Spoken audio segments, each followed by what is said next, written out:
কি জঘন্য এক অবস্থা। তো মজলুমের পক্ষে থাকা বলে কেন? মজলুমের পক্ষে থাকার মানে তো এটাই, আমার যতটুকু সাধ্য আছে, সামর্থ্য আছে। সাধ্য তো তিন রকম হয়, নবী জানিয়েছেন। এক নম্বরে হাত, দুই নম্বরে মুখ, তিন নম্বরে দিল। এর নিচে আর কিছু নেই। যদি হাতে শক্তি থাকে, এই হাত দিয়ে জালেমকে ফিরাতে হবে। যদি হাতে শক্তি না থাকে, মুখ দিয়ে জালেমের বিরুদ্ধে বলে যেতে হবে। যদি তাও না থাকে, অন্তর দিয়ে প্ল্যান আর পরিকল্পনা করে যেতে হবে। ফালিয়ুগাইয়িরহু বিকলবি, অন্তর দ্বারা পরিবর্তন করে দিতে হবে। অন্তর দ্বারা পরিবর্তন হয় কি করলে? শুধু ঘৃণা করলেই পরিবর্তন হয় না, প্ল্যান করলে, পরিকল্পনা করলে পরিবর্তন হয়। হাত দ্বারা পরিবর্তন হয় প্রতিরোধ করলে, মুখ দ্বারা পরিবর্তন হয় প্রতিবাদ করলে, অন্তর দ্বারা পরিবর্তন হয় পরিকল্পনা করলে। নাকি শুধু ঘৃণা করলে? শুধু ঘৃণা করলে পরিবর্তন হয়? পরিকল্পনা করলে। কারণ তোমার হাত বসে আছে, শক্তি নাই, মুখ বসে আছে, শক্তি নাই, দিল যাতে অন্তত বসে না থাকে। কারণ লা ইউকাল্লিফুল্লাহু নাফসান ইল্লা উসাহা, আল্লাহ সাধ্যের বাইরে বোঝা চাপায়া দেন না। তার মানে কি? মানে সাধ্যে যতটুকু আছে ওটা আবার ছাড়েনও না, সাধ্যের বাইরে বোঝা দিবেন না। যেটা সাধ্য আছে ওটার ক্ষেত্রে ছাড়ও দিবেন না। কুল্লুকুম রাইন ওয়া কুল্লুকুম মাসউলুন আন রাইয়াতিহি, প্রত্যেকেই দায়িত্বশীল তোমরা, আর প্রত্যেকে নিজের দায়িত্বের ব্যাপারে জিজ্ঞাসিত হবা। তো মাজলুমের পক্ষে থাকতে হবে না বিপক্ষে যেতে হবে? বলেন না। সকল মাজলুমের পক্ষে থাকতে হবে। সেই মাজলুম আল্লাহর কোন ঘরই হোক, সেই মাজলুম আল্লাহর কিতাব কোরআন মাজিদই হোক। এই জামানায় জুলুম করতে ভাই কাউকে ছাড়ে না। খালি যদি ভাবেন আলেম ওলামার উপর জুলুম করে, না না, এই জামানায় স্বয়ং কোরআনের উপর জুলুম করে। যদি কোরআনের উপর জুলুম না করে, লাকুম দীনুকুম ওয়ালিয়া দীন দিয়া সেকুলারিজমের পক্ষে দলিল দেয় কেন? আল্লাহর কিতাব আল্লাহ দিলেন তাওহীদের পক্ষে, দ্বীনের পক্ষে, শরিয়াতের পক্ষে। সেই কিতাবকে প্রমাণ হিসেবে উপস্থাপন করে কুফুরের পক্ষে, শিরিকের পক্ষে, পশ্চিমা বিশ্বের বানানো বস্তা পচা ইজম আর মতবাদের পক্ষে। আল্লাহর কিতাবের উপর এর চাইতে বড় জুলুম কি হয়? এই কাদিয়ানি ডিবেটাররাও গর্বের সাথে বলে, আরে কোরআন তো আমরা মানি, কোরআন এই সুন্নি ধর্ম ব্যবসায়ীরা মানে না। সুন্নি বলতে আবার সিন্নি বুঝছেন না, হাকিকি অর্থে সুন্নি মানি আহলুস সুন্নাত ওয়াল জামাতের অনুসারী। যে সুন্নি জনতা কোরআন মানে না, আমরা কাদিয়ানিরাই আসলে কোরআন মানি। কিভাবে? তারা বলেন, এই যে মোল্লারা মাহফিলে মাহফিলে অপপ্রচার করে আমরা নাকি খাতামুন নবিয়্যিন মানি না, অথচ আমরা খাতামুন নবিয়্যিন মানি, সকল অর্থে মানি। খাতাম মানে মোহর, খাতাম মানে গুরুত্বপূর্ণ, খাতাম মানে ভিআইপি, খাতাম মানে বিশেষ, সকল অর্থে আমরা মানি। কিন্তু মানে নাকি? মানে না খালি সর্বশেষ, বাকি সবই তারা মানে। যে আল্লাহর নবী গুরুত্বপূর্ণ, আল্লাহর নবী ভিআইপি, আল্লাহর নবী প্রধান নবী, আল্লাহর নবী শ্রেষ্ঠ নবী, সব মানে তারা। তাদের দাবি হলো ডিকশনারি যা বলে আমরা সেটা মানি। খাতামুন নবিয়্যিন ওয়ালা আয়াত আমরা মানি, এই হুজুররা মানে না। কেমনে হুজুররা মানে না? তারা বলে, ওদের বাক্য, তারা বলে যে আল্লাহর নবী ঈসা নাকি কিয়ামতের আগে আসবেন, দুই ফেরেশতার কাঁধে ভর দিয়ে দামেস্কের জামে মসজিদের নিকট অবতরণ করবেন। তো এই যে এই মোল্লারা নবীর পরে আর এক নবীরা মানলো, তো খাতমে নবুয়ত থাকলো কেন? আচ্ছা তোমরা মানো কেন? কারণ আমরা বলি নবীর পরে আর কোন নবী আসবে না।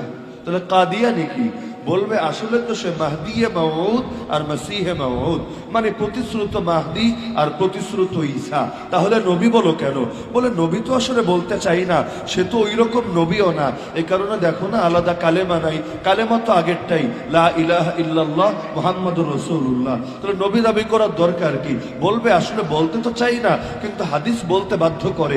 হাদিস বলেছে কিয়ামতের আগে যিনি ঈসা হিসাবে আসবেন তার পরিচয় নবিয়ুল্লাহ, তিনি আল্লাহর নবী হবেন। সুতরাং এখন যেহেতু এই ব্যক্তি মির্জা গোলাম আহমদ কাদিয়ানি তিনি ঈসা ইবনে মারইয়াম, সুতরাং তার পদবী হিসাবে আমরা বলি তিনি নবিয়ুল্লাহ। এর মানে এটা না যে আমরা তাকে উম্মত মানি না, উম্মত মানি। আবার হাদিসের কারণে নবী শব্দ ব্যবহার করি, এ কারণে বলি উম্মতি নবী। উদ্দেশ্য আলাদা কোনো শরীয়তওয়ালা নবী না, উদ্দেশ্য হলো আগের নবীকেই আল্লাহ তাআলা যেন নতুন রূপ দিয়ে পাঠালেন তার দ্বীনকে সংস্কার করার জন্য, তার দ্বীনের মধ্যে যেই সমস্ত ভুল ভ্রান্তি ঢুকেছে এগুলো দূর করে দেওয়ার জন্য। তো এখন যুক্তির দ্বারা কি প্রমাণ করলো তারা? তাদের বক্তব্য আমরাই মানি, হুজুররা মানে না। আচ্ছা, তাহলে মাসিহে মাউদ আর মাহদিয়ে মাউদি বলো কেন? সহজ জবাব, কারণ আল্লাহ নবী সাল্লাল্লাহু আলাইহি সাল্লামের একটা ভবিষ্যৎবাণীর ক্ষেত্রে এসেই আমাদের সঙ্গেই মোল্লাদের পার্থক্য হয়ে গেছে। আমরা নবীর ভবিষ্যৎবাণী মানি কারণ নবীকে আমরা ভালোবাসি। এই হুজুররা নবীর ভবিষ্যৎবাণী মানে না, কারণ তারা হুজুরদের আল্লাহর নবীকে ভালোবাসে না। কেমনে, কোন ভবিষ্যৎবাণী তোমরা মানো আর কোন ভবিষ্যৎবাণী হুজুররা মানে না? এবার সই হাদিস শুনিয়ে দেয়। আপনারা প্রত্যেকে শোনার কথা, গত 2-3 দিন আগে একটা টক শো করেছে ওদের এক ডিবেটার, এই দলিলগুলো দিয়েছে। এখন থেকে 3 বছর আগে বিবিসি বাংলা ওরাও একটা টক শোর আয়োজন করেছিল, সেখানেও তাদের বাংলাদেশের মুআল্লিমিন চার্চে সেও একই যুক্তি দিয়েছে। মাঝখানে 3 বছর ব্যবধান হয়েছে, বাক্য চেঞ্জ হয় নাই, হুবহু একই থেকেছে। বাক্য কি? আমরা মানি আল্লাহর নবী, ওদের বক্তব্য আল্লাহর নবী বলেছেন কিয়ামতের আগে একজন মাহদী আসবে। ইযা রাআইতুমুহু ফাবাইউহু ওয়ালাউ হাবওয়ান আলা থালজ। নবী বলেছেন যদি তোমরা তাকে দেখতে পাও, তোমরা গিয়ে যে কোনো মূল্যে তাকে বায়াত দিবা। এর জন্য যদি বরফের উপর হামাগুড়ি দিয়ে যেতে হয় তবুও তোমরা যাবা, বসে থাকবা না। তো এখন আমরা যখন দেখলাম কাদিয়ানের মধ্যে, ভারতের পাঞ্জাবের কাদিয়ানের মধ্যে সেই মাসিহে মাউদ আর মাহদিয়ে মাউদ চলে এসেছে, আমরা আর বসে থাকতে পারলাম না, আমরা গেলাম, গিয়ে তাকে বায়াত দিলাম। বায়াত দেওয়ার পর শুধু মাহদি কেন বললাম না, ঈসাও কেন বললাম? এটাও হাদিসের কারণেই বললাম। ইবনে মাজাহ হাদিস আছে, ওয়ালাল মাহদিয়ু ইল্লা ঈসা ইবনে মারইয়াম, ঈসা ইবনে মারইয়াম ছাড়া কোনো মাহদি নাই। তার মানে যিনি মাহদি তিনি ঈসা, যিনি ঈসা তিনি মাহদি। আচ্ছা, নবী বললা কেন? এটার ব্যাখ্যা তো আগেই দিয়েছে যে নবী বললাম এই কারণে, যদি যেহেতু আল্লাহর নবী বলে গেছেন তার ব্যাপারে নবিউল্লাহ শব্দ, তাহলে আমরা অস্বীকার করি কিভাবে? আচ্ছা, এই যদি ঈসা হয় তাহলে আগের ঈসা কে ছিল? আর আগের ঈসা যদি আরেকজন হয় তাহলে এই ঈসা কোত্থেকে আসলো? জবাব আবার স্পষ্ট, কোরআনে আছে, ফালাম্মা তাওয়াফাইতানি কুনতা আনতার রাকিব আলাইহিম। তার মানে ঈসা নবী মারা গিয়েছেন, কোরআন দ্বারা প্রমাণিত এটা। তো এখন কিয়ামতের আগে যে ঈসা আসবে, এই ঈসা আগের ঈসা না। এক নামের কত লোক সমাজে থাকে, তো আপনার বিবারিয়ার মধ্যেও তো এইরকম বহু লোক খুঁজে পাবেন যাদের নাম এক কিন্তু ব্যক্তি এক, পাওয়া যাবে না? তো ঈসা ইবনে মারইয়াম আগের ঈসা আলাদা, কিয়ামতের আগে আসবে যে ঈসা সেই ঈসা আলাদা।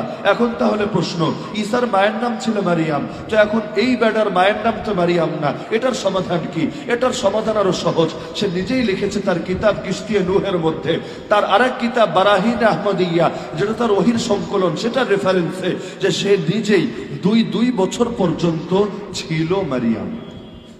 জন্ম হয়েছিল বেড়া হিসাবে মেশিন গান নিয়ে, পরবর্তীতে হঠাৎ করে মেশিন গান হারিয়ে কুয়ার অধিকারী হয়ে গেছে সে বেডি। এবং তার বক্তব্য 2 বছর পর্দা পশিদার সঙ্গে সে বড় হয়েছে। এই সময়ে কোনো বেগানা পুরুষের সামনে সে যায় নাই। 2 বছর পর হঠাৎ করে সে প্রেগন্যান্ট হয়েছে। তবে কেউ তাকে খেয়ে দিয়েছে এমন না, বরং ফুকে দেওয়া হয়েছে। মানে কেউ ফু মারছে আর পেটের মধ্যে বাচ্চা একটা ঢুকে গেছে। এখন ফুর ব্যাখ্যা যদি না দেয় তাহলে বলতে হবে কেউ আবার রেপ টেপ করে দিয়েছে কিনা। এটা বললে আবার বেচারার তো একটু মান সম্মান যায়, পরে লোকে বলবে কি ধর্ষিত মির্জা গোলাম আহমদ। তো এখন ধর্ষিত শব্দ থেকে বাঁচার জন্য সে এখন বলেছে আমার ভেতর ফুকে দেওয়া হয়েছে। এভাবে আমি প্রেগন্যান্ট ছিলাম 10 মাসের কম সময়, যেই সময়টা 10 মাসের অধিক হবে না। এরপরেই প্রেগন্যান্সির পরে হঠাৎ করে আল্লাহ আমারই বানায় দিল ঈসা। সেই মারিয়াম সেই পেটে ধারণ করেছে ঈসাকে, আর 2 মাস 10 দিন যাওয়ার পর সেই হয়ে গেছে ঈসা।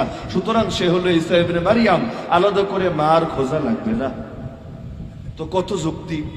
এরপর লাস্ট যে কথা বলেছিল ওদের বিতর্কে শুনে তো আমার মাথা পুরো ঘুরতে শুরু করেছে। সে বলেছে আমরা তোমাদের সুন্নি জনতার বিরুদ্ধে রব্বুল আলামিনের কাছে বিচার দিব, নবীর কাছে গিয়ে অভিযোগ জানাবো, যেখানে নবী জানিয়ে গিয়েছেন মান সাল্লা সালাতানা, হুবহু হয়ে আরবি বলেছে। আরবিটা আমি বলছি না, ওদের বাক্য।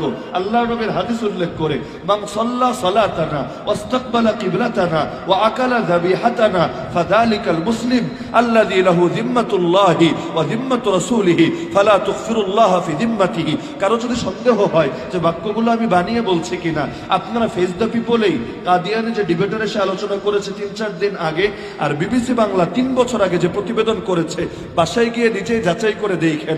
তারপর আমি কথাগুলো বানিয়ে বলছি না হুবহু ওদের বাক্য উল্লেখ করছি, নিজেই টের পাবেন। তো হাদিসে কি বলা হয়েছে? যে ব্যক্তি আমাদের মতো করে নামাজ পড়বে আমাদের কিবলা মানে কাবার দিকেই নামাজ অভিমুখী হবে, আর আমাদের জবাই করা পশুর গোশত খাবে, তারাই হলো মুসলমান, যাদের জন্য আল্লাহ এবং তার রাসূলের জিম্মা মানে নিরাপত্তা রয়েছে। সুতরাং তোমরা আল্লাহর জিম্মাকে ভঙ্গ করো না। এই হাদিস দিয়ে তারা বলছে, যেহেতু আমরা তোমাদের মতোই নামাজ পড়ি, কাবার দিকে ফিরে নামাজ পড়ি, আর তোমাদের জবাই করা পশুর গোশতও খাই, সুতরাং আমরা মুসলমান, আমাদেরকে কাফের বলার কোনো অধিকার নবী তোমাদেরকে দিয়ে যান নাই। তারপরেই যে তোমরা কাফের বললা, তোমাদের প্রত্যেকের নাম ধরে বিচার দিব আল্লাহর কাছে। এই কথা শুনলে একটু অনেকের কলিজা কেঁপে উঠবে না, আল্লাহ বিচার দিলাম তোমার কাছে। এই বাক্য যদি বলে দেয়, তাহলে এখন অন্যদের হৃৎপিণ্ড তো কেঁপে উঠবেই। কি হবে এখন আমার পরিণতি? যদি আল্লাহ ধরে এবার আমার এই শাস্তি দিয়ে দেয়, আমি কি তাহলে ভুল করছি? আর দলিল তো কোরআন হাদিসের বাইরে না, সব তো কোরআন খুলে খুলে দেখিয়ে দিচ্ছে আপনাকে। খাতামুন নবিয়্যিনও মানে, মাহদির ব্যাপারে হাদিস যেটা ওটা মানে, আবার মাহদি যে ঈসা হবে এটাও ইবনে মাজাহ হাদিস দিয়ে প্রমাণ দেয়। আবার ওদেরকে কাফের বলা যাবে না, এটার পক্ষেও সই হাদিস দিয়ে দলিল দেয়। তাহলে বাকি আর থাকে কি? আপনিও ভাববেন তাহলে মনে হুজুররা আসলে বোঝে নাই, আবেগে কোয়া ফালছে আর কি, কত কিছুই তো বলে, হয়তো থার্ড পার্টির থেকে কথা শুনেছে, তাই তাদের মিসআন্ডারস্ট্যান্ডিং হয়েছে। যদি এদের সাথে ডাইরেক্ট ফেস টু ফেস আলাপ করতো, তাহলে আর বদহজম হতো না। আর বেচারা বিবিসি করেছে কি? দেশে এত আলেম ওলামা থাকতে কোত্থেকে কারে একজনটা ধরে এনেছে, আমি জীবনে আগে নামও শুনি নাই, চেহারা মোবারকও দেখি নাই, এনে বসিয়েছে কাদিয়ানি ডিবেটারের সাথে। সেই ওদের মুআল্লিম ইনচার্জ যে বাংলাদেশের, এখন হয়েছে জাতীয় আমির। 3 বছর আগে মুআল্লিম ইনচার্জ এই পরিচয় দিয়েছিল, আর এখন বিবিসি রিপোর্টে বলে বাংলাদেশের আহমদি মুসলিম জামাতের জাতীয় আমির। যাই হোক, যেই লাউ সেই কদু। এখন এই ব্যক্তির সঙ্গে বিতর্কে বসিয়েছে। পুরো বিতর্কের খোলাসা যে কেউ দেখলে, নিরপেক্ষ ভাবে যদি দেখে, ইসলাম সম্পর্কে তার বেসিক নলেজ না থাকে, সে বলবে হ্যাঁ কথা তো হাসাই, হুজুরদের তো দলিল নাই, হুজুররা তো কথায় পারলো না, জিতে গেল তো কাদিয়ানি, চাপার জোর তো ওদেরই বেশি, প্রতিটা হুজুরের যুক্তির খণ্ডন তো ওরা করে দিল, তাইলে হুজুররা মানে না কেন? তাহলে হুজুররা কে এই মূলনীতি ধরে নিয়েছে? বিচার যাই হোক, তাল গাছ আমার। তো এখন এই যে দলিলগুলো তারা দেয়, আপনার কি মনে হয় দলিলগুলো কি সত্য? দলিলগুলো কি হক? يضل به كثيرا ويهدي به كثيرا وما يضل به إلا الفاسقين। আল্লাহ নিজেই জানিয়েছেন সূরা বাকারায়, আল্লাহ কোরআনের দ্বারা অনেককে বিপদগামী করেন, আবার একই কোরআন দিয়ে অনেককে সুপথে পরিচালিত করেন। একই কোরআন দিয়ে দলিল দিয়ে কেউ হয় পাক্কা ঈমানদার, একই কোরআন দিয়ে দলিল দিয়ে কেউ হয় পাক্কা মুনাফিক। আল্লাহর নবী নিজেই তো জানিয়েছেন দল হবে একটা না ৭৩টা, কিন্তু জান্নাতে যাবে মাত্র একটা, জাহান্নামে যাবে বাকি ৭২টা। যে ৭২ দল জাহান্নামে যাবে, তারাও তো রব আল্লাহকেই বলবে, তারাও তো নবী মুহাম্মদ সাল্লাল্লাহু আলাইহি ওয়াসাল্লামকেই বলবে, তারাও তো কিবলা কাবাকেই বলবে, তারাও তো ধর্মগ্রন্থ কোরআনকেই বলবে। তাহলে দল এত কেন হবে? কারণ এক দল নবীর বুঝে সীমাবদ্ধ থাকবে আর সাহাবীদের আদর্শকে ফলো করবে, আর এক দল নবীর চাইতে এক হাত বেশি বুঝতে যাবে, যেমনটা আপনাদের শহীদ বাড়িয়ায় খুঁজলেও বহু নমুনা পেয়ে যাবে। তো এখন কোরআন দিয়ে দলিল দিলেই কি হক হয়ে যায় নাকি? দলিলটা বাস্তবে দলিল যোগ্য কিনা সেটা তো দেখতে হয়। যেমন যেই দলিলগুলো ওরা দিয়ে দিল বিতর্কে, আপনার কি মনে হয় এই দলিলগুলো কি সত্য, সঠিক? এই দলিলগুলোর জবাবটা আমাদের তালিবুল ইলমরাই দিয়ে দিতে পারে।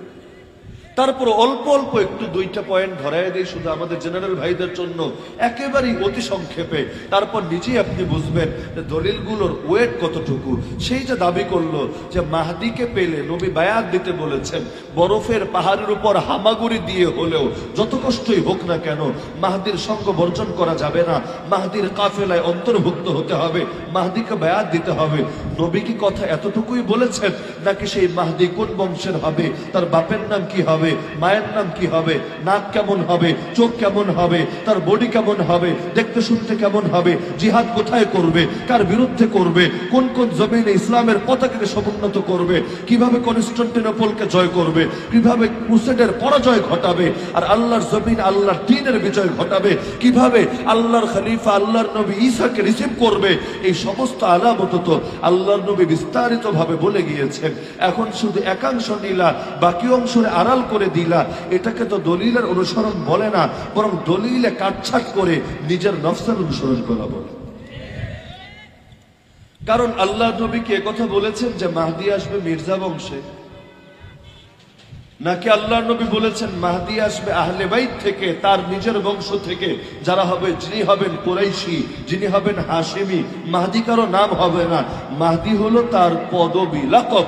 মাহদি মানে যাকে আল্লাহ নিজে সরাসরি গাইড করেন, তার নাম হবে মুহাম্মদ, বাপের নাম হবে আব্দুল্লাহ, মায়ের নাম কি হবে এটার ব্যাপারে শক্তিশালী দলিল না পাওয়া গেল, দুর্বল বর্ণনা দ্বারা প্রমাণিত হয় মায়ের নামও হবে নবীর মায়ের নামের মতো, আমেনা। কয় বছর বয়সে তিনি এই খেলাফতের জিম্মাদারি পাবেন সেটার ব্যাপারেও যদিও বর্ণনা দুর্বল, সেটার ব্যাপারে কোনো বর্ণনায় পাওয়া যায় এমন 40 বছরে হবে। কিন্তু এই বর্ণনা আবার সহিহ, ইউসলিহুল্লাহু ফি লাইলা, মাত্র এক রাতের মধ্যে আল্লাহ তাকে পারফেক্ট, যোগ্য, উপযুক্ত বানিয়ে দিবেন। সেই এক রাত আসার আগে যিনি মাহদি হবেন তিনিও জানবেন না যে তিনি মাহদি হবেন।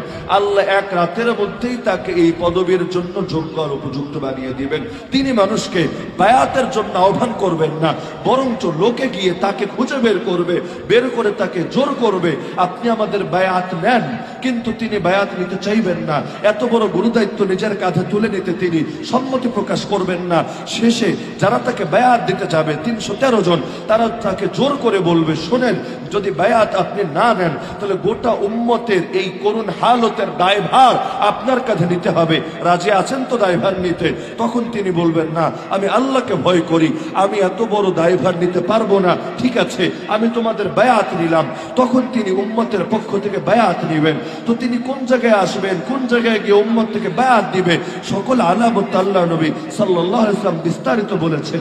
ইয়ামলাউল আরদা আদলা কামা মুলিআত যুলমান ওয়া জাওরা, তিনি এসে পৃথিবীকে ইনসাফে ভরে দিবেন, যেমনটা জুলুম দিয়ে তা আগে ভরে গিয়েছিল। অথচ দেখা গেল কাদিয়ানির বেলায় সব এসে উল্টা হলো, তার বংশ আলাদা, বাপের নাম ভিন্ন, মায়ের নাম ভিন্ন, সে নিজে আরো বায়াতের দাবি করেছে, তাকে গিয়ে জোর করে কেউ বায়াত দেয় নাই, তার বায়াতের কাজও হারামেন শরীফাইনে সংঘটিত হয় নাই, সে জিহাদও করে নাই, কনস্টান্টিনোপলকেও বিজয় করে নাই, উল্টো সে ইনসাফ দিয়েও পৃথিবীকে ভরে নাই, বরং যারা জুলুম দিয়ে পৃথিবীকে ভরেছে সে ব্রিটিশদেরকে সাহায্য করেছে, ব্রিটিশদের ব্যাপারে হাজার হাজার ফতোয়া সে দিয়েছে, আর আমাদের আকাবিরদের জিহাদকে জঙ্গিবাদ বলে ঘোষণা করেছে। তার মিশনটাই ছিল যে কোনো মূল্যে জিহাদকে নিষিদ্ধ করা আর ব্রিটিশদের সাম্রাজ্যবাদকে শক্তিশালী করা। কোন দিক থেকে মিলল? যদি নবীর হাদিসই তুমি নাও তাহলে শুধু এতটুকু কেন নিবা যে মাহদিকে পেয়ে গেলে তোমরা বায়াত দাও? মাহদি কে হবে, কেমন হবে, তার হুলিয়া কেমন হবে, তার গুণ আর বৈশিষ্ট্য কি হবে, সবই তো বলে গেলেন নবী। এই কাদিয়ানি জীবনে কনস্টান্টিনোপল গিয়েছিল, তাকবীর দিয়ে সেই এলাকা জয় করেছিল, কিছুই তো মিলল না। তাহলে দলিলের অনুসরণ আর হাদিসের অনুসরণ কেমনে হলো বলেন আমারে? 2 নম্বর কথা, যিনি মাহদি তিনি ঈসা। ইবনে মাজার এই হাদিস, একে তো হাদিসটা মারাত্মক দুর্বল, সনদের বিচারেও দুর্বল এবং টেক্সট মতনের বিচারেও দুর্বল। তারপর তর্কের খাতিরে যদি মেনেও নেই যে না দুর্বল না, বড় শক্তিশালী, কিন্তু এর অর্থ কি? এর অর্থ কি এটা যে খলিফা মাহদি যিনি আর আল্লাহর নবী ঈসাই তিনি?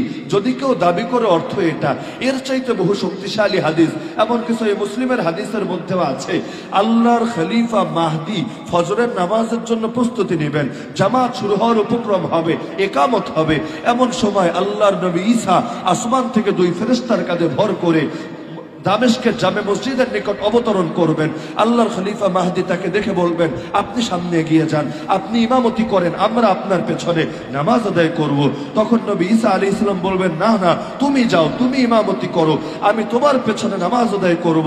আমার দিলটা চায় আমি মুহাম্মদ সাল্লাল্লাহু আলাইহি সাল্লামের কোন উম্মতের পেছনে নামাজ আদায় করব। তা যদি ব্যক্তি একজনই হয়, 2 জন না, তাহলে ইমামতি নিয়ে আবার ঠেলাঠেলি কেন হবে? আমি কি আমাকে বলতে পারবো আর হাসান ওসামা যাও আসরের নামাজটা পড়ায়, আবার আমি বলবো না না তুমি যেও না, তুমি যাও। এখন আমার একাংশ বলবে তুমি যাও, আর একাংশ বলবে তুমি থাকো। এখন এভাবে বিতর্ক করে করে আমি সামনের কাতারে গিয়ে নামাজ পড়াবো, আমি আবার পেছনের কাতারে দাঁড়িয়ে ইক্তেদা করব। সম্ভব জীবনে এটা? আর সম্ভব নাকি? এমনকি আমার মতো কেউ এসে যদি এই কামটা করে, ধরেন জিনি, তাহলে ওইটা তো জিন হলো, ওইটা তো আর আমি হলাম না, আমি তো একজনই। এখন আল্লাহর খলিফা মাহদি আর আল্লাহর নবী ঈসা যদি একই ব্যক্তি হন, বুঝছেন। তাহলে নামাজের ইমামতি কে করবে? এটা নিয়ে আবার রিকোয়েস্ট পাল্টা রিকোয়েস্টের প্রয়োজন কেন পড়বে? একজন গিয়ে করে দিলেই তো হলো। উনি তো আগ থেকে করে যাচ্ছেন, আবার আসার পরে তাকে ঠেলতে কেন হবে? তার মানে আল্লাহর নবীর হাদিসে যদি তোমরা মানো, তাহলে ইবনে মাজাহ সেই দুর্বল হাদিসটাই কেন মানলা? সহিহ মুসলিমের এত শক্তিশালী হাদিসকে কেন মানলা না? তার মানে বোঝা গেল হাদিস মানা মূল বিষয় না, বাঙালি মুসলমানের চোখে ধোকা দেওয়াটা মূল বিষয়। মাহদি ঈসা হবে এর অর্থটা কি? যদি তর্কের খাতিরে মেনেও নেই, হাদিসটা অনেক শক্তিশালী, একেবারে মুতাওয়াতির, মাইনা নিলাম তর্কের খাতিরে, কিন্তু এর অর্থটা কি? মাহদি আগেই বলেছি, কারণ নাম তো মুহাম্মদ, বাপের নাম তো আব্দুল্লাহ। তো মাহদি মানে কি? মাহদি মানে যাকে আল্লাহ নিজে সরাসরি গাইড করেন, পরিচালনা করেন আল্লাহ, পরিচালিত হন তিনি। তবে দুনিয়ার কোন তাগুত কর্তৃক পরিচালিত না, সরাসরি রব্বুল আলামিন কর্তৃক পরিচালিত। এই মাহদি শব্দ নবী কতজনের ব্যাপারে বলেছেন? যেমন খলিফায়ে রাশিদ যারা ছিলেন তাদের ব্যাপারেও আল্লাহ নবী মাহদি শব্দ বলেন নাই? আলাইকুম বিসুন্নতি ওয়া সুন্নাতিল খুলাফাইর রাশিদিন আল মাহদিয়িন, তোমরা আমার আদর্শকে আঁকড়ে ধরবা, আর আমার পর যে খুলাফায়ে রাশিদিন আসবে যারা প্রত্যেকে হবে এক একজন মাহদি। আবু বকর মাহদি, ওমর মাহদি, ওসমান মাহদি, আলী ও মাহদি, হাসান ও মাহদি। এই পাঁচজন আল খিলাফাতু বাদি 30 সানা, 30 বছর পর্যন্ত খেলাফতে রাশেদা পরিচালনা করেছেন। এই পাঁচজন যে মাহদি বলেছেন তা আল্লাহর নবী নিজে। মাহদি মানে কি? আল্লাহ নিজেই তাদেরকে সাহায্য করবেন, তাদেরকে সুপথে পরিচালিত করবেন, তারা বিভ্রান্ত হবেন না, জাতিকে গোমরা করবেন না।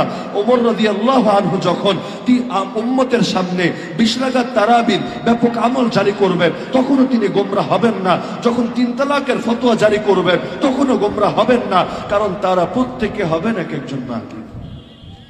তাহলে মাহদি শব্দ নবী অন্যদের বেলায় বলেছেন কিনা? তাহলে এখন এদেরকেও মানো মাহদি? তাহলে মাহদি তো আগেই চলে আসছে, নতুন করে মির্জারে মানার কি দরকার আছে? যদি এই দাবি হয় যিনি মাহদি তিনি ঈসা, শুধু মাহদি শব্দ থাকার কারণে তো সহিহ হাদিসে মাহদি শব্দ এই 4 খলিফার ব্যাপারেও তো আছে, মুআবিয়া রাদিয়াল্লাহু আনহুর ব্যাপারেও আছে, আল্লাহুম্মা জাআলহু হাদিয়াম মাহদিয়া ওয়াহদি বিহি। তাহলে মুআবিয়া রাদিয়াল্লাহু আনহুর গিয়ে বায়াত দিয়ে আসো, তাহলেই কাজ হয়ে গেল। নতুন করে মির্জারে মানার কি জরুরত পড়লো? তো মাহদি মানে হলো যাকে আল্লাহ গাইড করেন। যেহেতু আল্লাহর নবী ঈসার সঙ্গে আল্লাহর নবুয়ত আর রিসালাতের সম্পর্ক, ওহীর সম্পর্ক, নিঃসন্দেহে আল্লাহ তাকে গাইড করবেন, সন্দেহের তো কোনো কারণই নাই। তো হাদিসে এটাই বোঝানো হয়েছে যে ঈসা ইবনে মারিয়াম যিনি হবেন তাকে আল্লাহ নিজে ডাইরেক্ট গাইড করবেন। তো হাদিসের সঙ্গে কোনো ভেজাল থাকলো? আর ওদের দলিল কি সাব্যস্ত হলো? আর ওই দলিল যদি মানা হয় যে আমাদের মতো নামাজ পড়লেই, আমাদের কিবলার দিকে মুখ ফিরালেই, আর আমাদের জবাই করা পশু খেলেই তাকে মুসলমান বলতে হবে, যার জন্য আল্লাহ এবং তার রাসূলের জিম্মা বলবৎ থাকবে, তাহলে জগতে কাফের আর কারে বলতে পারবেন? আবু বকর রাদিয়াল্লাহু আনহু মানেই না যাকাতের বিরুদ্ধে যে জিহাদ করলেন, আল্লাহর নবীর ওফাতের পর একদল লোক বলল আমরা এখন থেকে আর আমিরুল মুমিনিনের প্রতিনিধির কাছে যাকাত দেব না। এতদিন দিয়েছি নবীর জামানায়, এখন থেকে আর দেব না। হ্যাঁ, তবে নামাজ নবীর যুগেও যেভাবে পড়তাম জামাতের সাথে, এখনো পড়বো ঠিক সেভাবে জামাতের সাথে। তো যাকাতের বেলায় নবীর যুগে যেমন করতাম এখন তেমন করব না। আবু বকর রাদিয়াল্লাহু আনহু বলেন, ওয়াল্লাহি, আল্লাহর কসম করে বললাম, লা উকাতিলান্না মান ফাররাকা বাইনা সালাতি ওয়াজ যাকাত, যারা সালাত আর যাকাতের মধ্যে পার্থক্য করবে আমি আবু বকর তাদের বিরুদ্ধে লড়াই করব। অন্য সাহাবীরা সিদ্ধান্তটা মেনে নিতে কষ্ট হচ্ছিল, ওমর রাদিয়াল্লাহু আনহু এসে পর্যন্ত আপত্তি করে বসলেন। সিদ্দিক আকবর ঈমানের বলে বলিয়ান হয়ে বললেন, আয়ান কুসুদ্দিন ওয়ান হাইয়ুন, আর ইসলামের মধ্যে এতটুকু ত্রুটি ঢুকানো হবে আর আমি জিন্দা থাকতে চুপচাপ বসে বসে এটা দেখবো, এটা তো হতে পারে না। তিনি বললেন,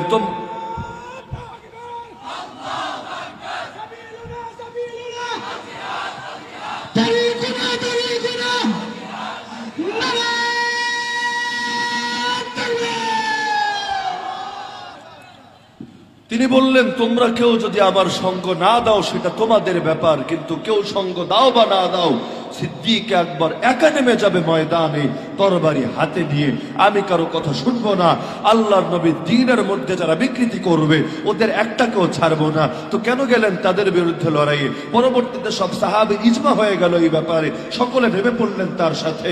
তো এখন যাদের বিরুদ্ধে জিহাদে গেলেন ওরাও তো নামাজ পড়তো, ওরাও তো কাবার দিকেই মুখ ফিরাতো, ওরাও তো মুসলমানদের জবাই করা গোশতই খেত, তাহলে তাদের বিরুদ্ধে তিনি অ্যাকশনে গেলেন কেন? পার্থক্যটা কোথায়? তার মানে হলো আল্লাহর নবী শুধু এটা বলেন নাই যে কিবলার দিকে ফিরে নামাজ পড়লেই তাকে মুসলমান বলতে হবে, বরং আল্লাহ নবী সাল্লাল্লাহু আলাইহি ওয়াসাল্লাম মূলত বলেছেন যে এগুলো হলো ইসলামের বাহ্যিক আলামত। বাহ্যিক আলামত ততক্ষণ পর্যন্ত গ্রহণ করা হয় যতক্ষণ এর বিপরীত শক্তিশালী কোনো দলিল না পাওয়া যায়। কিন্তু কারো মধ্যে বাহ্যিক আলামত দেখলাম, আবার ঈমান ভঙ্গের সুস্পষ্ট কারণও দেখতে পেলাম, তখন তো আর বাহ্যিক আলামত আমরা নিব না। অনেকে চেহারা দেখলে ভদ্রঘরের ছেলে মনে হয়, কিন্তু মসজিদে জুতা চুরি করতে গিয়ে হাতে নাতে ধরা খেয়েছে। এখন বাহ্যিক আলামত চেহারা দেখে বোঝা যায় ভদ্রঘরের সন্তান, আর সুস্পষ্ট দলিল হলো সে একজন জুতা চোর। আপনি কি তার ছেড়ে কথা বলবেন? তার বাহ্যিক আলামত দেখে তার অপরাধকে কি আপনি আড়াল করবেন? যদি বাহ্যিক আলামতের এই দলিলকে ওরা মানত, তাহলে আজ যারা ওরা যাদের উপর জুলুম করছে তাদের কাউকে দেখতেই তো অপরাধী লাগে না, এদের বিরুদ্ধে ওরা কিভাবে এত কঠোর হয়ে গেল? তো দলিল আগেই যে বললাম যে জুলুম শুধু হুজুরদের উপর হয় এমন না, জুলুম রবের আয়াতের উপর হয়, জুলুম নবীর হাদিসের উপর হয়। এগুলোকে পর্যন্ত অপব্যাখ্যার আওতার বাইরে রাখে না এই সমস্ত জালেমরা। তো মুমিন হতে চাইলে আল্লাহর নবীর আদেশ পালনার্থে সকল মাজলুমকে সাহায্য করতে হবে, সকল জালেমের বিরুদ্ধে বলতে হবে। জালেম জালেমের রূপে আসলেও তার বিরুদ্ধে বলতে হবে, জালেম নেক্সুরাত ধরে আসলে তার বিরুদ্ধেও বলতে হবে। কাদিয়ানীরা নেক্সুরাত ধরে এসেছে, তাতে কি হয়েছে? আরে চোর যদি মাথায় পাগড়ি পরে আসে, মুখে দাড়ি নিয়ে আসে, গায়ে লম্বা জামা নিয়ে আসে, তবুও তো আপনারা তার ছেড়ে কথা বলেন না। তখন তার পাগড়ি দেখে আর দাড়ি দেখে কাশ খান না, বরং তখন তাকে ঠিকই শাস্তি দেন, ঠিকই শায়েস্তা করেন। একইভাবে ঈমান চোর এই দাজ্জাল, আল্লাহ নবী তো জানিয়েছেন কিয়ামতের আগে 30টা দাজ্জাল আসবে যাদের প্রত্যেকে নবুয়তের দাবি করবে। 30 দাজ্জালের এক দাজ্জাল হলো এই মির্জা। এই মির্জা এসে মাথায় যত বড় পাগড়ি নিয়ে, মুখে যত লম্বা দাড়ি নিয়ে, গায়ে যত লম্বা জুব্বা নিয়ে দাবি করুক না কেন তারা মুসলিম, তারা মুমিন, তারা মাহদি, তারা ঈসা, আমরা বলবো না না, আমরা চিরকাল বলেই যাব তোরা কাফের কাফের কাফের।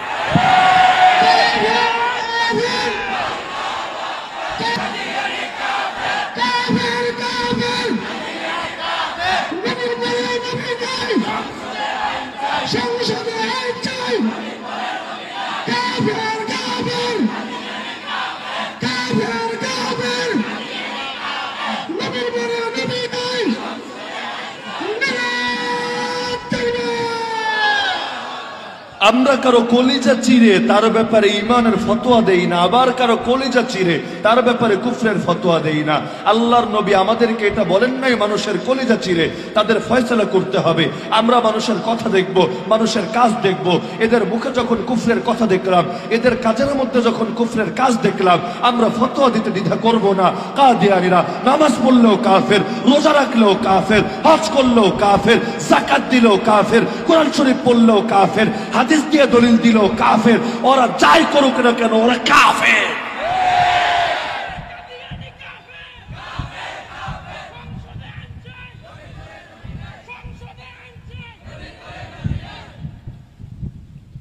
কাদিয়ানের সমস্যা তো আজকে নতুন কোনো সমস্যা না।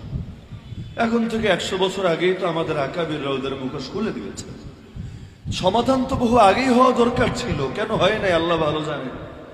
এই বাংলাদেশে 1986 সালে হাইকোর্টের 2 জন বিচারকের রায় এখনো আপনি পাবেন। DLR ঢাকা ল রিপোর্টের যে সংকলন, বিশাল কিতাব বহু খণ্ডের, আপনি সেখানে গিয়ে 1986 সালের হাইকোর্টের রায়গুলো ঘাটলে নিজেই পেয়ে যাবেন। 1986 সালে এই দেশে হাইকোর্টের 2 জন বিচারক এই মর্মে রায় দিয়েছিল, কাদিয়ানীদের সাথে ইসলামের কোনো সম্পর্ক নাই, আর ইসলাম থেকে বের হয়ে গিয়েছে। এমনকি শামীম আফজল চেনেন, একসময় ইসলামিক ফাউন্ডেশনের ডিজি ছিল। সে ডিজি থাকা অবস্থায় পাকিস্তানের সুপ্রিম কোর্ট থেকে কাদিয়ানীদেরকে কাফের ঘোষণা করে যে ঐতিহাসিক রায় প্রকাশ করা হয়েছিল, এটার বঙ্গানুবাদ ইসলামিক ফাউন্ডেশন থেকে ছেপেছে। সেখানে এই মর্মে হুবহু বাক্য আছে যে ইসলামিক ফাউন্ডেশনের অফিসিয়াল মত হলো তারা কাদিয়ানীদেরকে মুসলমান মনে করে না। তাহলে হাইকোর্টের বিচারকের রায় সেটাও তো আইন। আবার ইসলামিক ফাউন্ডেশন, যেটা সরকারের ধর্মীয় মুখপাত্র বলা যায়, সেখান থেকেও বলা হয় যে না, এরা মুসলমান না। তাহলে এত যুগ আগে এই দেশেও তো সমাধান হয়ে যাওয়ার কথা যে কাদিয়ানীদের সাথে ইসলামের কোনো সম্পর্ক নাই, ওদেরকে মুসলমান বললে মুসলমান শব্দের অপমান হয়, ওদেরকে নবীর উম্মত বললে নবীর শানে গোস্তাখি হয়, ওদেরকে আল্লাহর গোলাম আর বান্দা বললে আল্লাহর শানে ওটা বেইজ্জতি হয়। বহু আগেই তো ফয়সালা এই দেশেও আইনগতভাবে হয়ে যাওয়া দরকার ছিল, তবুও কেন যেন হলো না। কাদিয়ানীদের হেড অফিস ব্রিটেনে, লন্ডনে, অথচ মুসলমানদের কোন দল, উপদল, শাখা দলের হেড অফিস খুঁজে পাবেন লন্ডনে। তাবলিগ জামাতের হেড অফিস লন্ডনে, কওমি মাদ্রাসার হেড অফিস লন্ডনে, আলিয়া মাদ্রাসার হেড অফিস লন্ডনে, কোন পীর সাহেবের হেড অফিস লন্ডনে, কোনো কিছুই খুঁজে পাবেন না লন্ডনে। কিন্তু লন্ডনে গিয়ে এই কাদিয়ানীদের হেড অফিস ঢুকলো কেমনে? খালি কি লন্ডনে? ইসরায়েলে অন্য কোনো ধর্ম প্রচারের কোনো অনুমতি নাই। এই উগ্রবাদী ইসরায়েলের মধ্যে অন্য কেউ গিয়ে তার ধর্ম প্রচার করবে ওর দেশে, আর ইহুদিদেরকে কনভার্ট করে তার ধর্মে দীক্ষিত করবে, সুযোগই নাই, অনুমতিও নাই। সেই ইসরায়েলের মধ্যেও এই আহমদী মুসলিম জামাত নামের গোলামি মুশরিক জামাতের অফিস খোলা আছে। কেমনে? আপনি গিয়ে চেষ্টা করেন আপনার একটা অফিস খুলতে পারেন কিনা ইসরায়েল। নিজে উইকিপিডিয়া সার্চ করেন কাদিয়ানীর ইসরায়েল, দেখেন আমার কথা, আমার দাবি সত্য না মিথ্যা, ইসরায়েলে ওদের অফিস আছে কিনা, অফিসিয়াল কার্যক্রম আছে কিনা। কিভাবে সম্ভব যে ইসরায়েল আমাদের প্রথম কেবলে আমাদের ফিরিয়ে দেয় না, যে ইসরায়েল আমাদের ভাই বোনদেরকে আমাদের জমিনে থাকতে দেয় না, উড়ে এসে জুড়ে বসে যারা রাষ্ট্র বানিয়ে আমাদের পবিত্র ভূমিকে দখল করে নিচ্ছে। সেই জালেমরা এদেরকে নিজেরা পালছে, পুষছে। ওরা তো বলে হুজুররা ধর্ম ব্যবসায়ী, এরা মসজিদ চালাতে গেলেও টাকা নেয়, মাদ্রাসা চালাতে গেলেও টাকা নেয়, মাহফিল করতে গেলেও টাকা নাই। আমরাই না আসল খাঁটি ধর্ম প্রচারক। ইত্তাবিউ মান লা ইয়াসআলুকুম আজরা ওয়া হুম মুহতাদুন। আমরা কারো থেকে টাকা নেই না, টাকা চাইও না, আমরা তো আর উল্টো টাকা দেই। কেউ কাদিয়ানি হলে তার পুনর্বাসন, আশ্রয়ের ব্যবস্থা করি আমরা। সুতরাং আমরা খাঁটি ধর্ম প্রচারক। কিন্তু এই বাস্তবতা তো ওরা বলে না। যাদের টাকা আসে ব্রিটেন থেকে, যাদের টাকা আসে ইসরায়েল থেকে, যাদের টাকা আসে প্রাণের আরএফএল থেকে, তাদের তো আর অন্য কোথাও টাকা লাগেও না। তো এই যে কাদিয়ানীদের বিষয়টাই ধরেন, এই জালেমদের বেলায় আপনি যদি চুপ থাকেন, এই মুখ নবীর সামনে কেমনে দেখাবেন? আল্লাহ নবী সবুজ গম্বুজের নিচে তরপাতে থাকবেন। মুসাইলিমা কাযযাব, আসওয়াদ আনসি, দাজ্জাল গুলো তো নবীর যুগেই প্রকাশ ঘটেছিল। দাজ্জালদের সঙ্গে কি আচরণ করতে হয় আল্লাহর নবী নিজে দেখিয়ে দিয়েছেন উম্মতকে। নবীর পরে খুলাফায়ে রাশিদিনও তার আদর্শ থেকে সরেন নাই। সিদ্দিক আকবর মুসাইলিমা কাযযাবকে যথাযথভাবেই তার প্রাপ্য বুঝিয়ে দিয়েছেন। এই নমুনা, এই আদর্শ উম্মতের সামনে থাকার পর আমরা যদি তাদের ব্যাপারে গাফিলতি দেখাই, নবীর সামনে কোন মুখ নিয়ে হাজির হব? এই যে দেখেন, এত বছর আন্দোলন করে আজও আমরা কাদিয়ানীদেরকে যে কাফের ঘোষণা করাতে পারি নাই, এর ক্ষতি কত দিক একটাবার চিন্তা করেন। যে কাদিয়ানী ডিবেটার ফেস দ্য পিপলে এসে ডিবেট করলো 3 থেকে 4 দিন আগে, সে প্রকাশ্যে বলছে এই তো কিছুদিন আগে আমি উমরা করে এসেছি, আবার কিছুদিন পরে আমি গিয়ে হজ করে আসব। আপনি ভাবতে পারেন যে জাজিরাতুল আরবের মধ্যে মুসলমান ছাড়া অন্য কোন ধর্মের লোক প্রবেশ করা নিষেধ। ইন্নামাল মুশরিকুনা নাজাস ফালা ইয়াকরাবুল মসজিদাল হারাম বাদা আমিহিম হাদা। কোরআনের আয়াত, সূরা তাওবার আয়াত। নিঃসন্দেহে মুশরিকরা নাপাক। এই বছরের পর ওরা যাতে মসজিদে হারামের ধারে কাছেও না আসে। নবীর হাদিস, আখরিজুল ইয়াহুদা ওয়াল মুশরিকিনা মিন জাজিরাতিল আরব। আরব উপদ্বীপ থেকে সব ইহুদি, সব মুশরিকদেরকে বের করে দাও, শুধুমাত্র মুসলমান থাকবে এখানে। লা ইয়াজতামিউ দীনানি ফি আরদিন ওয়াহিদা। এই এক ভূমির মধ্যে দুই ধর্ম একত্র হবে না, হতে পারে না। সেখানে 180 কোটি মুসলমান জিন্দা থাকতে এই নাপাক কাদিয়ানীরা, এই মুলহিদ কাদিয়ানীরা, এই জিন্দি কাদিয়ানীরা জাজিরাতুল আরবে প্রবেশ করে, হারামাইন শরীফাইনে যায়, নবীর রওজার সামনে গিয়ে নবীর শানে গুস্তাখি করে আসে, এই মুসলমানদের পবিত্র ভূমিগুলোকে নাপাক করে দিয়ে আসে। আর গোটা জমিনের মুসলমান বসে বসে তামাশা দেখে, কি জবাব দিবে তার আল্লাহর সামনে? জাজিরাতুল আরবের পবিত্রতা রক্ষা করা গোটা উম্মতের উপর ফরজ। আর এর পবিত্রতা যদি নষ্ট হয়, গোটা উম্মতের প্রতিটা সদস্য সামর্থ্য থাকা সত্ত্বেও প্রতিরোধ না করলে, প্রতিটা সদস্য, আমিও আপনিও, আমরা সকলে পাপী হয়ে যাব, সগীরা না কবিরা গুনাহগার হয়ে যাব। কারণ আল্লাহর নবীর রেখে যাওয়া পবিত্র ভূমির গোস্তাখি হয়েছে, পবিত্র ভূমিকে নাপাক করা হয়েছে, হারামাইন শরীফাইনের সঙ্গে বেয়াদবি করা হয়েছে, নবীর রওজার সঙ্গে গোস্তাখি করা হয়েছে। এই দৃশ্যগুলো আমরা বসে বসে তামাশা দেখব। এখন যদি দাবি করা হয় কাদিয়ানীদেরকে রাষ্ট্রীয়ভাবে অমুসলিম ঘোষণা করা হোক, ওরা তো আপত্তি করেই যে কে মুসলমান কে মুসলমান না। আপনারা বুঝেন গিয়ে এগুলো নিয়ে আমরা মাথা ব্যথা কেন করব? আর আমাদের একদল পাগল অবুঝ ভাইও বলে যে কেন আমরা রাষ্ট্রের কাছে কেন ইমান কুফরের মতো সেনসিটিভ মাসালা তুলে দিব? আরে পাগলের দল, এই যে প্রতি বছর গিয়ে ওরা বাইতুল্লাহকে নাপাক করে দিয়ে আসছে, রওজা শরীফকে নাপাক করে দিয়ে আসছে, হারামাইনকে নাপাক করে দিয়ে আসছে, তুই এটা ঠেকাবি কেমনে আমারে বল? খেলাফত আসলে ঠেকাবি, ইমারত আসলে ঠেকাবি, ভালো কথা। তার আগ পর্যন্ত যদি 10 বছর 20 বছর 40 বছর এভাবে হারামাইন শরীফাইনের মর্যাদা ক্ষুণ্ণ হয়, এটার জন্য তোর কোনো দায়িত্ব নাই। এটার জন্য আল্লাহর নবী জিজ্ঞেস করবে না তোকে? নাউযুবিল্লাহি মিন যালিক। কেমনে মুখটা নিয়ে হাজির হব হাউজে কাউসার নবীর সামনে? আমাদের কত ভাইয়েরা না বুঝে মেয়েকে বিয়ে দেয় কাদিয়ানি ছেলের সাথে। এখন তো কাদিয়ানিকে হিন্দু, অনেক উগ্র হিন্দুত্ববাদের সাথে কি হচ্ছে এটা নিয়ে তো বিস্তারিত ডকুমেন্টারি প্রকাশিত হয়েছে, আপনারা দেখতে পেয়েছেন। নাম পরিচয় গোপন করে মুসলমান সেজে কিভাবে ফিজিক্যাল রিলেশন গড়ে তুলছে, আর মুসলিম নারীদেরকে প্রেগন্যান্ট বানিয়ে ভেঙে যাচ্ছে। এমনকি এটা একটা গ্রুপ মিলে সংঘবদ্ধভাবে কাজ করছে। এটার বিস্তারিত ডকুমেন্ট আর নথিপত্র তো পুরো জাতির চোখেই এখন আছে। তো এখন যেখানে ওরাই এভাবে করতে পারছে, সেখানে কাদিয়ানি ওরা তো চেনার উপায় নাই, কোন জিনিস দিয়া চিনবে?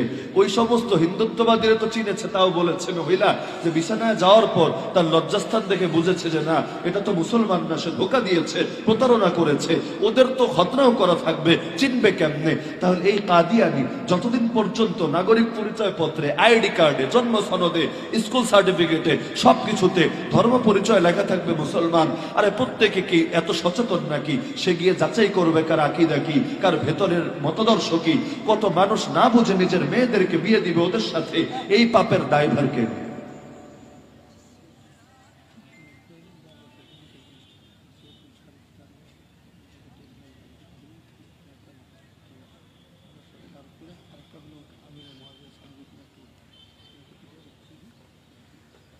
তো যেটা বলছিলাম যে এখন কত মানুষ না বুঝে মেয়েদেরকে বিয়ে দিবে। বিয়ে তো হবে না, বিয়ে না হলে শারীরিক সম্পর্ক বৈধ হবে না, সারা জীবন জিনা করে যাবে। সেই জিনা থেকে যে বাচ্চাগুলো জন্ম নিবে একটাও তো হালাল জাদা হবে না, সবগুলোই জারজ হবে, বাস্টার্ড হবে। সমাজ এই জারজ দিয়ে ভরে যাবে। ভাবতে পারেন বিষয়টা কোন পর্যায়ে যাবে? এরা মরলে মুসলমানদের কবরস্থানে দাফন করা হবে, এদেরকে দেখলে আমাদের মুসলমানরা না বুঝে সালাম দিবে। কতভাবে সমাজের মধ্যে গুনাহের চর্চা হতে থাকবে। হ্যাঁ, এর মানে এটা না আমরা রাষ্ট্রকে মুফতি আজম মনে করি, নিজেরা নিজেদের ফতোয়ায় আস্থা রাখি না, এ কারণে ফতোয়া ওদের থেকে চাইতে হচ্ছে। আর রাষ্ট্রের কাছে কোনো ফতোয়া চাওয়া হচ্ছে না, রাষ্ট্রের কাছে দাবি জানানো হচ্ছে। যদি তুমি নিজেরা ইমানদার হও তাহলে কাফেরকে মুসলমান বলবা কোন মুখে? মুসলমানকে মুসলমান বলো যেমন ইমানের দাবি, কাফেরকে মুসলমান বলো ইমানের দাবি। কাফেরকে কাফের বলা ইমানের জন্য এত গুরুত্বপূর্ণ। কাফেরকে যদি মুসলমান বলেন আপনি, এতে কুফরকে ইসলাম বলা হয়, আর কুফরকে ইসলাম বললে নিজের ইমানই খতম হয়ে যায়। আপনারা যদি মানেন, কেউ আপনারা তো আর মানবেন না। ওই সমস্ত মুরগি চোরা গরু চোরারা যে মানে যে কাদিয়ানিরাও গুড মুসলিম, এর অর্থ কি? অর্থ হলো কাদিয়ানি তার এক দুই কারণে কাফের না, শুধু নবুয়তের দাবির কারণে কাফের এমন তো না। কাদিয়ানি নিজেকে মাহদি দাবি করার কারণেও কাফের, নিজেকে ঈসা দাবি করার কারণেও কাফের। কাদিয়ানির খাতমে নবুয়তের আকীদার অপব্যাখ্যা করার কারণেও কাফের। কাদিয়ানি ইসলামের পবিত্র বিধান জিহাদের বিরুদ্ধে ফতোয়া দেওয়ার কারণেও কাফের। কাদিয়ানি কাফেরদেরকে মুসলমানদের বিরুদ্ধে জেনে বুঝে কুফর প্রতিষ্ঠার জন্য সাহায্য করার কারণেও কাফের। কাদিয়ানির কাফের হওয়ার কারণ একটা দুইটা তো না। তো যারা জেনে বুঝে কাফের বলছে না, তারা কি দাবি করতে চায়? তারা তো এটাই দাবি করতে চায় এই সমস্ত কুফরি আকীদাটাই ইসলাম। তো কুফরকে ইসলাম বললে ঈমান থাকে নাকি? আরে থাকে নাকি? কোন বিষয় যখন সর্বসম্মত হয়ে যায় সেটা নিয়ে দ্বিমত করা যায় না। ইজমা এমন শক্তিশালী, কোরআনের আয়াত যেমন শক্তিশালী, এর দ্বারা অকাট্য বিধান প্রমাণিত হয়। ইজমাও এতটা শক্তিশালী, এর দ্বারা অকাট্য বিধান প্রমাণিত হয়। কোন মাসালার ব্যাপারে যদি উম্মার সর্বস্তরের হকপন্থী আলেমের ইজমা হয়ে যায়, সেটা নিয়ে দ্বিমত করার ন্যূনতম সুযোগ থাকে না। এ কারণে কাদিয়ানীদের বেলায় তো আলহামদুলিল্লাহ আমাদের আকাবিরও ক্লিয়ার করে গিয়েছেন। শাইখুল ইসলাম আল্লামা শাহ আহমদ শফি নওয়ারাল্লাহু মারকাদা, তিনি তার ওফাতের কিছুদিন আগেও তো বলে গিয়েছেন কাদিয়ানী কাফের, এটা তো বহু আগেই বলা হয়ে গিয়েছে। আমরা বলতে চাই যারা কাদিয়ানীদের কাফের মনে করবে না তারাও কাফের। এমনকি তার জানিশীন বর্তমান আমিরে হেফাজত আল্লামা শাহ মুহিবুল্লাহ বাবুনগরী দামাত বারাকাতুহুল আলিয়া তে এমন ঐতিহাসিক এক ফতোয়া দিয়েছেন, ইনশাআল্লাহ স্বর্ণাক্ষরে লেখা থাকবে এই ফতোয়া। শুধু যারা কাফের মনে করবে না তারাই কাফের এতটুকুই না, বরং যারা জেনে বুঝে ওদেরকে সাপোর্ট করবে, ওদেরকে শেল্টার দিবে, ওদের পক্ষ হয়ে তাওহীদ জনতার বুকে গুলি চালাবে, তারাও প্রত্যেকে এক একজন দাজ্জাল আর কাফেরে পরিণত হবে।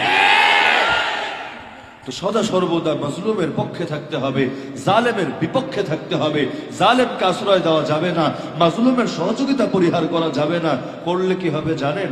আমরা তো এই লাইনে খুব ভালো পারঙ্গম। অমুক হুজুর জেলে গিয়েছে, থাক না জেলে পড়ে, তমুক জেলে আছে 2 বছর হয়েছে, আরে থাক না পড়ে, আমি তো ভালো আছি, তাতে অন্যের কি ক্ষতি হয়েছে? আমি নিজে ইয়ানফসি করি, বাঁচি না কেন? এই রকম হালতের শিকার যারা, তাদের সকলের জন্য বড় দুঃসংবাদ অপেক্ষা করছে। আল্লাহর নবীর একটা হাদিসের মধ্যে, মান খাদালা ইমরাআন মুসলিমান ফি মাওদিইন ইউনতাহাকু ফীহি মিন হুরমাতি ওয়া ইউনতাকাসু ফীহি মিন ইরদি ইল্লা খাদালাহু আল্লাহু ফি মাওতিনিন ইউহিব্বু ফীহি নুসরাতা। কেউ যদি কোনো মুসলমানের সাহায্য ছেড়ে দেয়, সাহায্য না করে থাকে এমন কোন জায়গায় যেখানে তার মান সম্মান নষ্ট করা হচ্ছে, তার ইজ্জতের উপর আঘাত দেওয়া হচ্ছে, তাহলে আল্লাহ তার সাহায্য ছেড়ে দিবেন এমন জায়গায় যেখানে সে আল্লাহর সাহায্যের জন্য হাহাকার করবে। আমি আমার ভাইয়ের পাশে দাঁড়াবো, আল্লাহ আমার পাশে দাঁড়াবেন। আল্লাহু ফি আউনিল আবদ মা কানাল আবদু ফি আউনি আখি। আল্লাহ ঠিক ততক্ষণ বান্দাকে সাহায্য করে যতক্ষণ বান্দা তার ভাইকে সাহায্য করে। আমি আমার ভাইয়ের সাহায্য ছেড়ে দিচ্ছি, ভাবছি এভাবেই জীবন পার হবে, হবে না, কখনোই হবে না। এমন হালত আমার উপরেও আসবে, সেদিন আমার পাশে আর কেউ দাঁড়াবে না। মুসলমানের বৈশিষ্ট্যই ছিল এটা, যখন মুমূর্ষ অবস্থা, মৃত্যু যন্ত্রণা শুরু হয়েছে, পানির জন্য তৃষ্ণা লেগেছে, প্রচন্ড রকম পানি চেয়েছে, মুখের কাছে পানি এনেছে। আবু বকরের, আবু জাহালের ছেলে, যে কিনা একসময় ইসলামের বিরুদ্ধে প্রচুর যুদ্ধ করেছে, কিন্তু ঈমানের বরকতে তার দিলটাও এত আলোকিত হয়ে গেছে, সে বলছে না না, আমার পাশে আরেক ভাই পানি চাচ্ছে, আগে তার কাছে নিয়ে যাও, বেঁচে থাকলে আমি পরেও খেতে পারবো। দ্বিতীয় জনের কাছে নিল, পানি খাবে সে, পাশের জন আওয়াজ দিল আমি পানি খাবো, বলল তার কাছে নিয়ে যাও, বেঁচে থাকলে আমি পরেও খেতে পারবো। তৃতীয় জনের কাছে গিয়ে দেখলো সে শহীদ, দ্বিতীয় জনের কাছে ফিরে এসে দেখলো সে শহীদ, প্রথম জনের কাছে ফিরে এসে দেখলো ইতিমধ্যে সেও শহীদ। তিনজন মানুষ জীবন দিল, পানি আর কারো খাওয়া হলো না, কিন্তু শেষ মুহূর্তেও স্যাক্রিফাইসের সর্বোচ্চ নমুনা উম্মার সামনে রেখে গেল। আর আমরা কোন হালতে পড়ে আছি? আমার ভাইয়েরা জেলে থাকবে, আমি সুখে থাকবো, আমার ভাইয়েরা বুকে গুলি খাবে খাতমে নবুয়ত হেফাজতের জন্য, আমি এসি রুমে বসে টিভি দেখতে থাকবো। আর জেলে যারা পড়ে থাকে, উম্মার তাজ, মাথার তাজ যদি তারা হয়ে থাকে, বাকি উম্মার জীবনে ঈদের সুখী বা আসে কেন? যদি একই দেহের অংশ হয়ে থাকি, যেমনটা নবী বলেছেন, তাহলে দেহের মাথায় যদি ব্যথা হয়, হাত সুখে থাকে কেমনে? দাঁতে যদি ব্যথা হয়, পা সুখে থাকে কেমনে? পেটে যদি ব্যথা হয়, শরীর সাপোর্ট দেয় কেমনে? একাংশ অচল হলে পুরো অংশই তো অচল হয়ে যায়। এটাই তো জগতের জ্ঞান বিজ্ঞান বলে, প্রতিটা মানুষই এটা স্বীকার করে। ইসলামের বেলায় আসলে এটা কেন মনে থাকে না? প্রতিজন মাজলুমের পাশেই থাকতে হবে। আমির মুআবিয়া রাদিয়াল্লাহু আনহুর পাশে থাকা লাগবে না, নাকি লাগবে না? শহীদ বাড়িয়ায় নাকি এটা নিয়ে প্রচুর বিতর্ক হচ্ছে, তিনি সাহাবী নাকি সাহাবী না। ইয়া আল্লাহ, আল্লাহর নবী সাহাবী, তিনি সাহাবী কি সাহাবী না, এটা নিয়ে বিতর্ক করতে হচ্ছে পাপী উম্মতকে। তারা কাঠগড়ায় দাঁড় করিয়েছে আল্লাহর নবীর আত্মীয়, এত বড় সম্মানিত জলিলুল কদর কাতিবে ওহী আমির মুআবিয়ার মতো সাহাবীকে তার পায়ের ধুলার সমান হবে না গোটা উম্মতের সকলে। ওমর বিন আব্দুল আজিজকে চেনে না এমন কে আছে? জিজ্ঞেস করা হলো ওমর বিন আব্দুল আজিজকে, হে আমিরুল মুমিনিন, আপনি উত্তম নাকি মুআবিয়া উত্তম? কারণ ইয়াজিদ নামক পাপিষ্ঠ নরধমের কারণে আমির মুয়াবিয়াকে নিয়ে ভিতর কাজ শুরু হয় নাই, বহু আগেই শুরু হয়েছে। একদল আছে ইয়াজিদ প্রেমিক, বাংলাদেশেও আছে, যারা ইয়াজিদের নামও স্মরণ করে হযরত ইয়াজিদ বলে, ইয়াজিদের প্রেম যাদের ভেতর উঠলে ওঠে। আরেক দল আছে আবার এমন খাইস্টা ইয়াজিদের গালি দিতে গিয়ে তার বাপরে পর্যন্ত ছাড়ে না। একজনের আরে কেনানকে গালি দিতে গেলেও এরা হয়তো নবী নূহকেও ছাড়বে না। জালেমের অপরাধ জালেমের কাছে। লূত আলাইহিস সালামের স্ত্রী খারাপ ছিলেন, তাই বলে লূত আলাইহিস সালামকে খারাপ বলা যাবে? বলেন না। নূহ আলাইহিস সালামের পুত্র মুশরিক ছিলেন, তাই বলে বাপকে এটার কারণে সমালোচনার পাত্র বানানো যাবে? আল্লাহর নবীর কত চাচা ঈমান ছাড়া কুফরের উপর মৃত্যুবরণ করেছেন, যেমন আবুল আহাব। আপনি এখন আবুল আহাবের কারণে আমার নবীর ইজ্জত নিয়ে টানা হেসরা করতে পারবেন? ওয়ালা তাজিরু ওয়াজিরাতুন ওয়িজরা উখরা, কোন বোঝা বহনকারী অন্যের পাপের বোঝা বহন করবে না। ওই খ্রিস্টানরা আকীদা বানিয়ে ফেলেছে আদম নবী গন্ধম খেয়ে পাপ করেছেন, এ কারণে তারপরে যত মানুষ এসেছে ইবনে আদম, আদমের সন্তান হিসাবে প্রত্যেকেই আজন্ম পাপে পাপী, আদি পাপে পাপী। আর যারা ঈসার ক্রুশে বিশ্বাস করে, তিনি ক্রুশবিদ্ধ হয়ে পাপ মোচন করে গেছেন উম্মতের পক্ষ থেকে, একমাত্র তারাই এই পাপের বাইরে থাকবে। তো একইভাবে এই জগতে এসেও কিছু লোক ইয়াজিদকে গালি দিতে দিতে আমির মুয়াবিয়ার চরিত্র হরণ করে বসে, নাউযুবিল্লাহ। তা আমির মুয়াবিয়াকে নিয়ে যখন জিজ্ঞেস করা হলো ওমর বিন আব্দুল আজিজ রাহমাতুল্লাহি আলাইহিকে, তিনি বললেন, শোনো পাগল, তুমি তো আমাকে আমির মুয়াবিয়ার সাথে তুলনা দিচ্ছ। আমার মতো হাজার ওমর ইবনে আব্দুল আজিজকে যদি এক পাল্লায় রাখা হয়, আর আমির মুয়াবিয়া যেই জিহাদে আল্লাহর নবীর সঙ্গে শরীক হয়েছেন, সেই জিহাদে তিনি যে ঘোড়া ব্যবহার করেছেন, সেই ঘোড়ার পায়ের সঙ্গে টাচ লেগে যে ধুলোবালিগুলো উড়ে গিয়েছে, এরকম এক একটা ধুলিকণা আমার মতো হাজার ওমর বিন আব্দুল আজিজের চাইতে উত্তম। কোথায় সেই চোখ যা সরাসরি নবীকে দেখেছে? কোথায় সেই পবিত্র হাত যা ওহী লিপিবদ্ধ করেছে? কোথায় সেই পবিত্র দিল যা আল্লাহর নবী ডাইরেক্ট দোয়া পেয়েছে? আর কোথায় পাপী উম্মত, যেই উম্মতের ব্যাপারে রাদিয়াল্লাহু আনহুমের কোনো ঘোষণা নাই? আর জান্নাতে যাওয়ার পরও সবচাইতে বড় নেয়ামত কি হবে? হুর পেয়ে যাওয়া সবচাইতে বড় নেয়ামত না? গিলমান পেয়ে যাওয়া সবচাইতে বড় নেয়ামত না? সালসাবিল, জনজাবিল, শারাবান তাহুরা, মদের নহর নালা, রেশমের পোশাক, কোনো কিছুই সবচাইতে বড় নেয়ামত না। সবচাইতে বড় নেয়ামত রবের দিদার। বান্দা দেখবে রবকে, দেখে সকল সৌন্দর্যের স্রষ্টা যিনি, তাকে দেখে সবকিছুকেই মনে হবে তুচ্ছ। আর রব যখন জানাবেন বান্দাকে, শোনো বান্দা, চিরতরে খুশি হয়ে গেলাম, সন্তুষ্ট হয়ে গেলাম তোমার উপরে, আর কোনোদিন আমি রাগ করবো না তোমার উপরে। তো বান্দা এত খুশি হবে, যত খুশি জীবনে আর কখনোই হয় নাই, হওয়া সম্ভব না।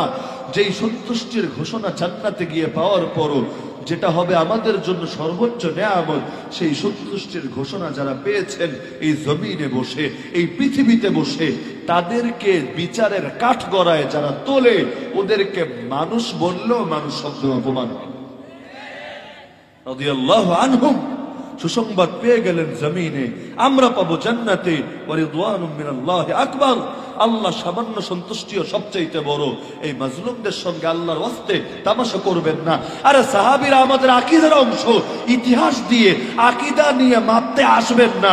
ইতিহাস ইতিহাস, ইতিহাসের বিষয়গুলো কেমন, কত কিছু এমন ইতিহাসে ছড়িয়ে আছে, লোকমুখে প্রচলিত হয়ে আছে, কিন্তু ন্যূনতম ভিত্তি নাই। বাংলাদেশের প্রধানমন্ত্রী পর্যন্ত তার এক আলোচনায় বলেছিল না, রোম যখন আগুনে পুড়ছিল, নিরো তখন বাঁশি বাজাচ্ছিল। কথা কিন্তু ব্যাপকভাবে প্রচলিত, এটা আমাদের প্রবাদ বাক্যই হয়ে গেছে। রোম যখন আগুনে পুড়ছিল, নিরো তখন বাঁশি বাজাচ্ছিল। ইংলিশ যে বাক্য থেকে বাংলা অনুবাদটা বের হয়েছে, সেখানে অবশ্য বাঁশি না, বেহালার কথা আছে। অনুবাদ যে করেছে, ইংলিশ কম জানতো কিনা আল্লাহ ভালো জানে, বেহালার অনুবাদ করেছে বাঁশি। কিন্তু সর্বোপরি ইতিহাস যারা পড়েছেন জানার কথা। এমনকি ডেইলি স্টারের মধ্যে এই সপ্তাহের মধ্যে এটা নিয়ে একটা ফিচার প্রতিবেদনও ছেপেছে। বাস্তবে এই ইতিহাস সম্পূর্ণই ভুয়া। গুজব রটনাকারীরা, নিরোর প্রতিপক্ষরা এই সমস্ত গুজব মার্কেটে ছড়িয়েছে। যখন রোমে আগুন লেগে পুড়ে গিয়েছিল বড় একটা অংশ, তখন নিরো রোমেই ছিলেন না, বাঁশি বাজানো তো দূরের কথা। তাহলে কত কিছু এমন লোকমুখে ছড়ায়া যায়, দেশের প্রধানরা পর্যন্ত বয়ানের মধ্যে বলে ফেলেন, কিন্তু ইতিহাসের আলোকে দেখা যায় সেটা প্রমাণিতই না। তো ইতিহাস দিয়ে যদি আকীদা মাপতে আসলে পাগলা, ইতিহাস পড়া ফরজে আইন কই পেয়েছো এই ফতোয়া? আকীদা রাখা তো এমন ফরজ, আকীদার বেলায় ন্যূনতম ছাড়ও চলে না। তো সাহাবীদের বিষয়টা তো আমাদের আকীদা, মুশাজারাতে সাহাবা, এটা তো আমাদের ঈমানের গুরুত্বপূর্ণ একটা বিষয়। এই ক্ষেত্রে আকীদা কি হবে? আসো শহীদ বাড়িয়ায় মাদ্রাসা তো কম নাই, ওলামায়ে কেরামের কাছে আসো, হাঁটু গেড়ে বসে ইলম শেখো। তালাবুল ইলমি ফারিদা আলা কুল্লি মুসলিম। দুর্বল, ভিত্তিহীন, জাল, অগ্রহণযোগ্য বর্ণনাগুলো দিয়ে আমাদের আকীদা আঘাত দিতে এসো না। আহলে সুন্নাত ওয়াল জামাতের আকীদা ওই সমস্ত জাল ইতিহাসের আলোকে প্রমাণিত হয় না। আমাদের আকীদার ভিত্তি কোরআন, আমাদের আকীদার ভিত্তি নবীর জবান, আমাদের আকীদার ভিত্তি ইজমায়ে উম্মত, আমাদের আকীদার ভিত্তি লোকমুখে ছড়িয়ে যাওয়া এই সমস্ত বস্তাপচা ইতিহাস না। ইতিহাসে দিয়ে কত লোকে বয়ান করে খাজা নিজামুদ্দিন আউলিয়া একসময় বড় ডাকাত ছিলেন, কি বলে না? পরবর্তীতে ডাকাতি ছেড়ে ভালো হয়ে বিশাল বড় পিশাব হয়েছে। এই পাগলের দল, বয়ান যারা করিস এগুলো দিয়েই তো জীবিকা নির্বাহ করিস। জীবন ইতিহাসের কিতাব উল্টে দেখেছিলি? কবে খাজা নিজামুদ্দিন আউলিয়া ডাকাত ছিল? ছোটবেলা থেকেই যে মানুষটা ইলমের সঙ্গে বড় হয়েছে, এমনকি তিনি সুলতানুল আউলিয়া হিসেবে পরিচিত হয়েছেন পরে, তার আগের পরিচয় ছিল ভিন্ন কিছু। তিনি এত ভালো বিতার্কিক ছিলেন যার লকব ছিল মাহফিল শেখেন। মানে তিনি যখন কোনো মজমায় বসতেন, তার সামনে বিতর্কে চাপার জোরে কেউ টিকতে পারত না। প্রতিপক্ষ যে আসুক একেবারে নাস্তানাবুদ করে দিতেন। জীবনে আর দ্বিতীয়বার মুখ দেখানোর মতো হালত থাকতো না। এই পরিচয়ে তিনি পরিচিত ছিলেন। হঠাৎ করে আল্লাহ তাআলা তার দিলের মধ্যে পরিবর্তন ঘটালেন।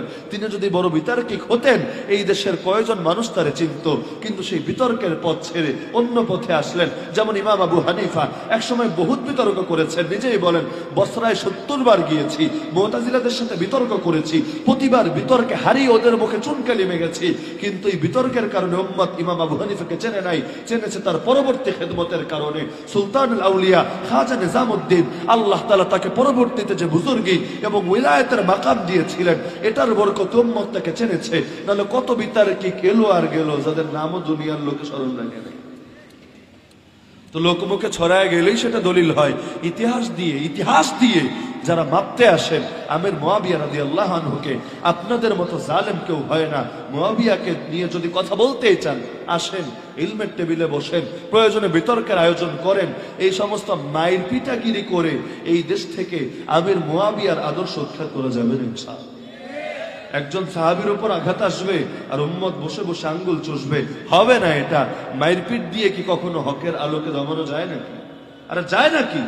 আল্লাহ নবী সাহাবীর শানে কেউ যদি চুপ থাকে, তোমার মনে কিছু থাকলে তুমি চুপ থাকো গিয়ে, কিন্তু খবরদার বেয়াদবি করলে ঈমান কিন্তু আর থাকবে না। তো যেই কথাটা বলছিলাম যে জালেমরাও সাহায্য করা লাগবে, মাজলুমরাও সাহায্য করা লাগবে।